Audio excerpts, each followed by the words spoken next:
ഓം സന്താകാരം ഭുജഗശയനം പത്മനാഭം സുരേശം വിശ്വാധാരം ഗഗനദൃശം മേഘവർണം ശുഭാംഗം ലക്ഷ്മീകാന്തം കമലനയനം യോഗവിധ്യാനഗമ്യം വന്ദേ വിഷ്ണും ഭഗവരം സർവലോകൈകനാഥം. ഓ നമോ ഭഗവതേ വാസുദേവായ, നമോ ഭഗവതേ വാസുദേവായ. ഓം ശ്രീകൃഷ്ണായ പരബ്രഹ്മണേ നമഃ. എല്ലാ സജ്ജനങ്ങൾക്കും ഗുരുവായൂരപ്പൻ്റെ നാമത്തിൽ സാഷ്ടാംഗ പ്രണാമം. ശ്രീകൃഷ്ണ ചരിതാമൃതത്തിൽ രുക്മിണീകരണമാണ് നമ്മൾ ചിന്തിക്കാൻ തുടങ്ങിയത്. ആ നിമിഷത്തിൽ ഉത്കണ്ഠാകുലയായിരിക്കുന്ന രുക്മിണി തൻ്റെ ദൂതനായിരിക്കുന്ന ബ്രാഹ്മണനെ കണ്ടു. ജീവാത്മാക്കളുടെ ഒക്കെ പരമാത്മാവായിരിക്കുന്ന കൃഷ്ണന് രുക്മിണിയുടെ ഉദ്യോഗം മനസ്സിലാക്കാനാകും. അതിനാൽ അദ്ദേഹം തന്നെ ആഗമനം അറിയിക്കാൻ ബ്രാഹ്മണനെ അന്തഃപുരത്തിലേക്ക് അയച്ചതാണ്.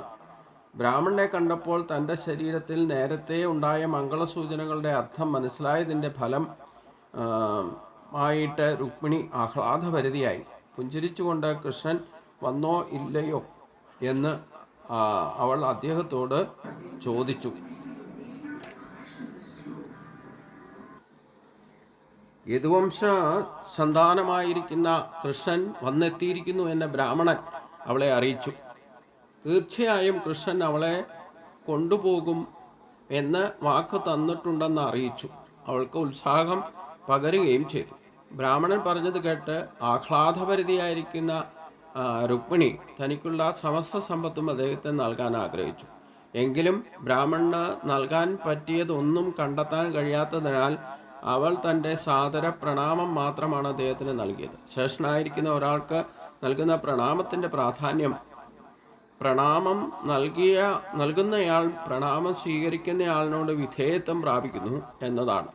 മറ്റൊരു തരത്തിൽ പറഞ്ഞാൽ ബ്രാഹ്മണനോട് താൻ എക്കാലവും കടപ്പെട്ടിരിക്കുന്നു എന്നാണ് രുക്മിണി അർത്ഥമാക്കിയത്.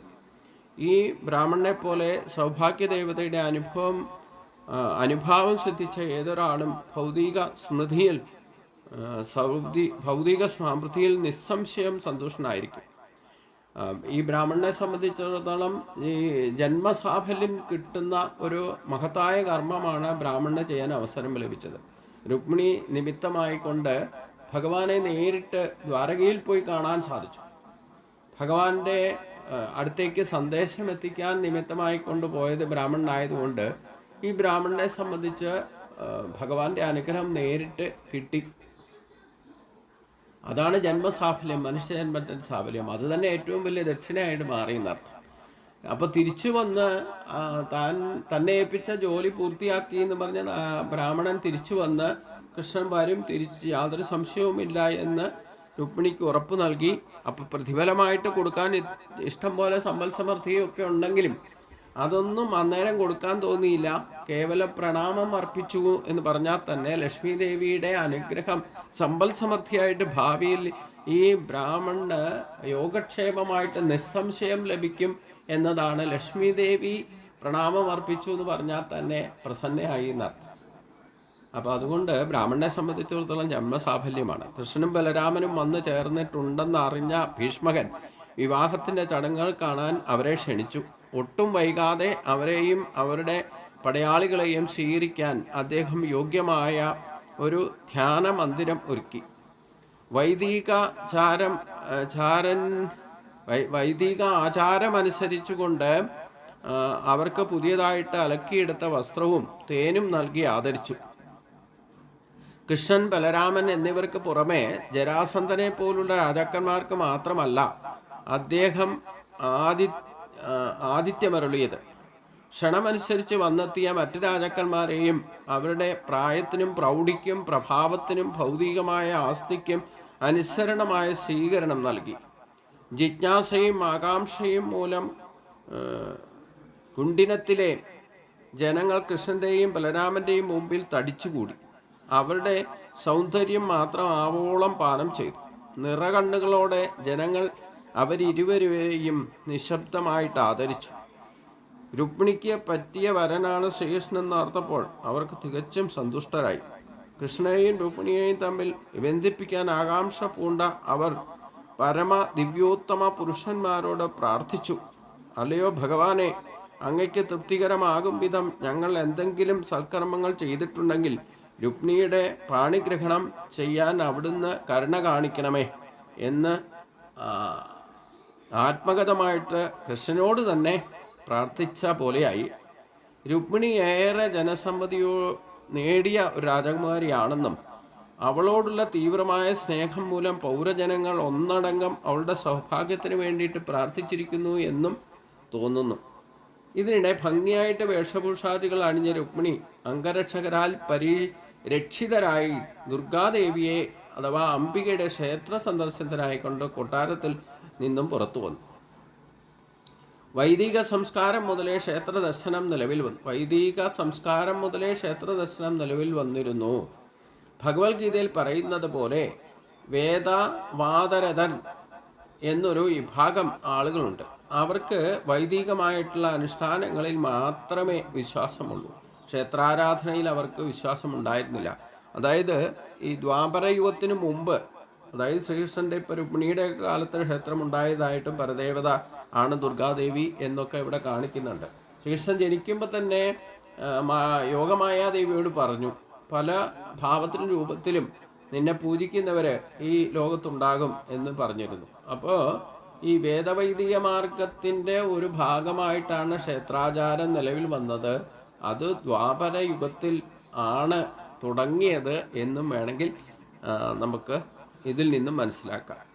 അപ്പോൾ വൈദികമായിട്ടുള്ള അനുഷ്ഠാന കർമ്മങ്ങൾ മാത്രമേ വിശ്വാസമുള്ളവർ ഒരു കാലത്ത്, അതായത് ഈ ക്ഷേത്രാചാര സംബന്ധമായിട്ടുള്ള കാര്യങ്ങൾ ആരംഭിക്കുന്നതിന് മുമ്പ് വൈദികമായിട്ടുള്ള അനുഷ്ഠാന കർമ്മങ്ങളിൽ മാത്രം വിശ്വസിച്ചവരായിരുന്നു അന്നത്തെ ബ്രാഹ്മണരും അന്നത്തെ ഭക്തജനങ്ങൾ.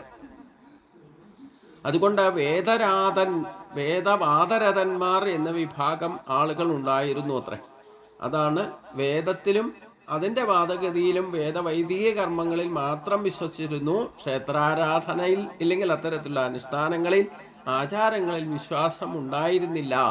ക്ഷേത്രാരാധനയിൽ അവർക്ക് വിശ്വാസം ഉണ്ടായിരുന്നില്ല. എന്നാൽ ഈ രുക്മിണിയുടെ കാലം തൊട്ട്, അതായത് ഈ ദ്വാപരയുഗത്തിലാണ് കുറേശ്ശെ ക്ഷേത്രാചാരങ്ങളുടെ ഒരു സങ്കല്പം വന്നു. എന്നാൽ പരദേവതാ സങ്കല്പത്തിൽ ഇപ്പോൾ ശ്രീരാമനൊക്കെ തൻ്റെ ഗ്രഹത്തിൽ തന്നെ വിഗ്രഹം വെച്ച് പൂജിച്ചിരുന്നു എന്നൊക്കെ പറയുന്നുണ്ട്. പക്ഷേ ക്ഷേത്രങ്ങൾ ഉണ്ടായിരുന്നില്ല. അപ്പോൾ രാവണന്റെ കാലത്താണെങ്കിലും തൻ്റെ ഗ്രഹത്തിൽ തന്നെയാണ് പൂജാമുറിയിൽ ഇല്ലേ അതുപോലെ ഒരു മന്ദിരം ഉണ്ടാക്കി അവിടെ വിഗ്രഹം വെച്ചൊക്കെ പൂജിച്ചിരുന്നു. പക്ഷേ ഇഷ്ടദേവതാ ഭജനം ഉണ്ടായിരുന്നു. പക്ഷേ പുറത്തേക്ക് ഒരു ക്ഷേത്രം എന്ന സങ്കല്പത്തിലേക്ക് എത്തിയത് ഈ ദ്വാപരയുഗത്തിൻ്റെ അന്ത്യപാദത്തിലാണെന്നൊക്കെ പറയാം. 5000 വർഷങ്ങൾക്ക് മുമ്പ് കൃഷ്ണന്റെയും രുക്മിണിയുടെയും വിവാഹകാലത്ത് പോലും ക്ഷേത്രാരാധന ഉണ്ടായിരുന്നു എന്ന് ഇത്തരം വിഡ്ഢികൾ മനസ്സിലാക്കേണ്ടതാണ്. അതായത് വൈദിക കാര്യങ്ങൾ മാത്രം വിശ്വസിക്കുന്നവരുണ്ട്, ക്ഷേത്രാചാരങ്ങൾ വിശ്വസിക്കാത്തവരുണ്ട്. പക്ഷേ അത് ഉപാധി വിധേയമായിട്ട് വിഗ്രഹാരാധന എന്ന് പറഞ്ഞ വ്യക്തോപാസനയുടെ ഭാഗമാണ്. അപ്പോൾ അതിനു മുമ്പ് വിഗ്രഹാരാധന ഇല്ലായിരുന്നു എന്നാണ് സൂചിപ്പിക്കുന്നത്. അത് വേദവൈദിക കർമ്മങ്ങളിൽ മാത്രമേ വിശ്വാസമുണ്ടായിരുന്നു. എന്നാൽ 5000 വർഷങ്ങൾക്ക് മുമ്പ് കൃഷ്ണന്റെയും രുക്മിണിയുടെയും വിവാഹകാലത്ത് പോലും ക്ഷേത്രാരാധന തുടങ്ങിയിരുന്നു എന്ന് ഇതിൽ നിന്ന് മനസ്സിലാക്കാം. ഇത്തരം വിഡ്ഢികൾ, അതായത് ഈ വേദവാദരഥനെയാണ് ഉദ്ദേശിക്കുന്നത്. അത്തരം വിഡ്ഢികൾ മനസ്സിലാക്കേണ്ടതാണ്. യാന്തി ദേവ വൃഥാദേവാൻ എന്ന് ഭഗവത്ഗീത പറയുന്നത്. അതായത് ദേവതകളെ പൂജിക്കുന്നവർ ദേവതകളുടെ ആസ്ഥാനം പോകുമെന്നർത്ഥം. ദേവതകളെ പൂജിക്കുന്നവരും പരമ ദിവ്യോത്തമ പുരുഷനെ നേരിട്ട് പൂജിക്കുന്നവരും എന്നും രണ്ടിനം ആളുകളുണ്ടായിരുന്നു. ശിവൻ, ബ്രഹ്മദേവൻ, ഗണേശൻ, സൂര്യദേവൻ, ദുർഗാദേവി എന്നിവരായിരുന്നു ആരാധ്യരായിരുന്ന മുഖ്യ ദേവതകൾ. ശിവനെയും ദുർഗയെയും ആരാധിച്ചിരുന്നവരാണ് രാജകുടുംബങ്ങൾ. അന്നുണ്ടായിരുന്ന രാജകുടുംബങ്ങൾ ശിവനെയും ദുർഗാദേവിയുമാണ് പൂജിച്ചിരുന്നത്. താണപടിയിലുള്ളവർ മറ്റ് അപ്രധാന ദേവന്മാരെയും പൂജിച്ചിരുന്നു. ബ്രാഹ്മണരും വൈഷ്ണവരും പരമ ദിവ്യോത്തമ പുരുഷനായിരിക്കുന്ന ഭഗവാൻ വിഷ്ണുവിനെ മാത്രമാണ് ആരാധിച്ചിരുന്നത്. അപ്പം അന്നത്തെ കാലത്ത് ശൈവ വൈഷ്ണവ ഭക്തി അല്ലെങ്കിൽ രണ്ട് ചേരിയിലായിട്ട് നിന്നുകൊണ്ട് ശിവഭക്തരും വൈഷ്ണവ ഭക്തരും എന്നൊരു ഭക്ത വിഭാഗമുണ്ടായിരുന്നു. ആ കാലത്ത് തന്നെ വൈഷ്ണവ ഭക്തരെന്നും ശിവഭക്തരെന്നും രണ്ട് വിഭാഗമുണ്ടായിരുന്നു. സാധാരണഗതിയിൽ രാജാക്കന്മാരൊക്കെ ദുർഗാദേവിയെയും ശിവനെയുമാണ് പൂജിച്ചിരുന്നത് എന്നും പറയപ്പെടുന്നു. പല ദേവതകാരെയും പൂജിച്ചിരുന്നു. യോ യാം തനു ഭക്തക ശ്രദ്ധയാച്ചിത്തുമിച്ചതി എന്നൊക്കെ ഗീതയിൽ തന്നെ ഭഗവാൻ പറയുന്നുണ്ട്. നിങ്ങൾക്ക് ഇഷ്ടമുള്ളവരെ പൂജിക്കാം, പക്ഷേ അതിൽ നിന്നും അനന്യമായിട്ട് എന്നെ ഭജിക്കുന്നവർക്ക് എന്നിൽ നിന്ന് നേരിട്ട് കിട്ടും. മറ്റ് ദേവതകളെ ഭജിക്കുന്നവർക്ക് അവർക്ക് ആ ദേവതയിലൂടെ ഞാൻ തന്നെയാണ് കൊടുക്കുന്നതെന്ന് പറഞ്ഞു. അപ്പോൾ ഈ സ്രോതസ് എവിടെയാണെന്ന് നമ്മൾ മനസ്സിലാക്കിയാൽ, ശ്രേയസ് വേണമെന്നുണ്ടെങ്കിൽ മറ്റ് ദേവതകളിൽ നിന്ന് കിട്ടുന്നതൊക്കെ പ്രേയസായിരിക്കും, പ്രത്യക്ഷമായിരിക്കും, കുറച്ച് കഴിയുമ്പോൾ അപ്രത്യക്ഷമായിരിക്കും. അതുകൊണ്ട് പ്രേയസാണ് മറ്റ് ദേവതകളെ ഭജിച്ചാൽ കിട്ടുക. ശ്രേയസ് വേണമെന്നുണ്ടെങ്കിൽ ദിവ്യമായിരിക്കുന്ന ഇവർക്ക് ദേവന്മാർക്ക് പോലും സ്രോതസ്സായി മാറുന്ന ആ പരമമായ തത്വത്തിലേക്ക് ശ്രീകൃഷ്ണനെ തന്നെ പൂജിക്കുന്നവർക്ക് യോഗക്ഷേമം ശാശ്വതമായിട്ട് ശ്രേയസ്കരമായിട്ട് കിട്ടും എന്നും ഭഗവാൻ ഇവിടെ ഭക്തിയുടെ ഗതിവിഗതികളെ പറ്റി കൃത്യമായിട്ട് സ്പഷ്ടമായിട്ട് ഭഗവാൻ ഗീതയിൽ പറഞ്ഞു തരുന്നുണ്ട്. ഈ ഭാഗവതവും ഗീതയും കൂടെ കമ്പയർ ചെയ്ത് നമ്മൾ പഠിക്കുമ്പോൾ ഈ ക്ഷേത്രാരാധന തുടങ്ങിയത് എന്നാന്നൊക്കെ കൃത്യമായിട്ട് ഈ രുക്മിണീ സ്വയംവര കാലത്തൊക്കെ നമുക്ക് ബോധ്യപ്പെടും സാധിക്കും. അപ്പോൾ ദ്വാപരയുഗത്തിൻ്റെ രണ്ടാമത്തെ പാദത്തിലൊക്കെയാണ് ക്ഷേത്രാരാധന തുടങ്ങിയതായിട്ട് പറയുന്നത്. എന്നാൽ ശ്രീരാമൻ്റെ കാലത്തിലും ശ്രീരാമനും ലക്ഷ്മണനും ഒക്കെ ചില രാമേശ്വരത്തൊക്കെ ക്ഷേത്ര സങ്കല്പത്തിലേക്ക് മാറാനുള്ള സംഭവമൊക്കെ അവിടെ നടന്നതായിട്ടും, പിന്നെ കേരളത്തിൽ തന്നെ ഇവർ ആ കാലത്ത് ഇവിടെ വന്നതായിട്ടും, ശ്രീരാമൻ്റെയും ലക്ഷ്മണൻ്റെയും ഒക്കെ പിന്നീട് ക്ഷേത്രങ്ങളായിട്ട് പ്രതിഷ്ഠിക്കപ്പെട്ട ക്ഷേത്രങ്ങളും കേരളത്തിലും ഉണ്ടെന്നർത്ഥം. അപ്പോൾ ആ സാന്നിധ്യം ഇവിടെ ഉണ്ടായിരുന്നത് വച്ചിട്ടാണ് അവിടെ ക്ഷേത്രം ഉണ്ടായത് എന്ന് വേണം നമുക്ക് നിഗമനത്തിലെത്താൻ. ഇപ്പം തിരുവില്ലാമല ആയിക്കോട്ടെ, ശ്രീരാമനും ലക്ഷ്മണനും ഒക്കെ ഇവിടെ വന്നതായിട്ടും അവിടെ കുറച്ചു കാലം വസിച്ച സീതാന്വേഷണ കാലത്തൊക്കെ ഇവിടെ വന്നതായിട്ടും ഒക്കെ പറയുന്നുണ്ട്. അപ്പോൾ എന്തായാലും അവരുടെ സാന്നിധ്യം എവിടെ ഉണ്ടായിരുന്നോ പിന്നീട് പിൽക്കാലത്ത് അവിടെയൊക്കെ അവരുടെ ക്ഷേത്രങ്ങളായിട്ട് മാറി എന്ന് വേണം നമ്മൾ സങ്കല്പിക്കാൻ. എന്തായാലും ഏത് ദേവന്മാരെ ഭജിക്കുന്നോ ആ ദേവതമാരിലേക്കോ നമ്മൾ എന്താണോ ഇച്ഛിക്കുന്നത്, പ്രയസിച്ച് നമ്മളെ ഇഷ്ടപ്പെടുന്നത്, ഇല്ലെങ്കിൽ ആ ഇഷ്ടഭോഗങ്ങളെ നൽകുന്നത് അതാത് ദേവതകളായിരിക്കും. പക്ഷെ ആ ദേവതകൾക്ക് അതിനുള്ള സ്രോതസ്സായി മാറിയിട്ടുള്ളത് കൃഷ്ണൻ തന്നെയാണെന്ന് ഗീതയിൽ കൃത്യമായിട്ട് പറയുന്നുണ്ട്. അപ്പം മറ്റ് ദേവതന്മാരെയും പൂജിച്ചിരുന്നു. ബ്രാഹ്മണരും വൈഷ്ണവരും പരമ ദിവ്യപുരുഷോത്തമനായിരിക്കുന്ന വിഷ്ണുവിനെ മാത്രമാണ് ആരാധിച്ചിരുന്നത്. ഭഗവത്ഗീതയിൽ ദേവതാരാധന നിഷിദ്ധമായാണ് പറയുന്നതെങ്കിലും, അതായത് മറ്റ് ദേവതാരാധനമാണ് നിഷിദ്ധമായത് എന്ന് പറഞ്ഞെങ്കിലും ഒരിക്കലും അതിനെ നിഷേധിച്ചിട്ടില്ല. അതായത് വിധിപ്രകാരമല്ല എന്ന് പറയുന്നുണ്ട്, അവധിപൂർവകം എന്നൊക്കെ 9-ാം അധ്യായത്തിൽ പറയുന്നുണ്ട്. അപ്പോൾ മറ്റ് ദേവതകളെ പൂജിക്കുക എന്ന് പറയുന്നത് അവരുടെ ഇഷ്ടമനുസരിച്ച്, ഇഷ്ടവാസനാബലം അനുസരിച്ചും ഇഷ്ട ദേവതകളെ പൂജിക്കാം. അത് വേണ്ടാന്ന് ഒരിക്കലും പറഞ്ഞിട്ടില്ല. പക്ഷെ അത് വിധിപ്രകാരമല്ല എന്ന് പറയാൻ കാരണം, ആ മറ്റ് ദേവതകളെ പൂജിച്ചിട്ട് കിട്ടുന്ന ഇഷ്ടഭോഗങ്ങൾ, ഭൗതിക സുഖങ്ങൾ പോലും ശാശ്വതമായിരിക്കില്ല, അത് പ്രേയസായിരിക്കും. അതുകൊണ്ടാണ് അത് വിധിപ്രകാരമല്ല, നിശ്ചിതം എന്നൊക്കെ പറഞ്ഞത്. പക്ഷെ അതിനെ ഒരിക്കലും ഭഗവാൻ അങ്ങനെ ചെയ്യാനേ പാടില്ല എന്ന് നിഷേധിച്ച് പറഞ്ഞിട്ടുമില്ല. അല്പബുദ്ധികളായിട്ടുള്ള മനുഷ്യർ ഭൗതിക ലാഭത്തിന് വേണ്ടിയിട്ട് പലതരത്തിലുള്ള ദേവതാരാധന നടത്തുന്നു എന്നാണ് അവിടെ വ്യക്തമായി പറഞ്ഞിട്ടുള്ളത്. എന്നാൽ ഇവിടെ ഭാഗ്യദേവതയായിരിക്കുന്ന രുക്മിണി ദേവിയുടെ ക്ഷേത്രത്തിൽ ആരാധനയ്ക്ക് രുക്മിണി ദേവി തന്നെ പോയത് അവിടെ കുടുംബ പരദേവതയെ പ്രതിഷ്ഠിച്ചിരിക്കുന്നതിനാൽ. അപ്പം ഇഷ്ടദേവത ആരാധനം, അതോടൊപ്പം തന്നെ പരദേവതാ ഭജനം, സർപ്പങ്ങളെ ആരാധിക്കുക എന്നൊക്കെ പരശുരാമൻ്റെ കാലം തൊട്ട് നമുക്ക് കേരളത്തിലുള്ളവർക്ക് ഒരു ശാസന വ്യവസ്ഥിതി നൽകിയിട്ടുണ്ട്. അപ്പോൾ അതിൽ പരദേവത എന്ന് പറയുന്ന പാരമ്പര്യമായിട്ട് ഭജിക്കുന്ന ദേവത, ആ പരദേവതയാണ് രുക്മിണിയെ സംബന്ധിച്ചിടത്തോളം കുടുംബ പരദേവതയാണ് ദുർഗാദേവി. അതുകൊണ്ട് ആ ക്ഷേത്രത്തിലേക്ക് ആരാധനയ്ക്ക് പോയി എന്നാണ് പറയുന്നത്.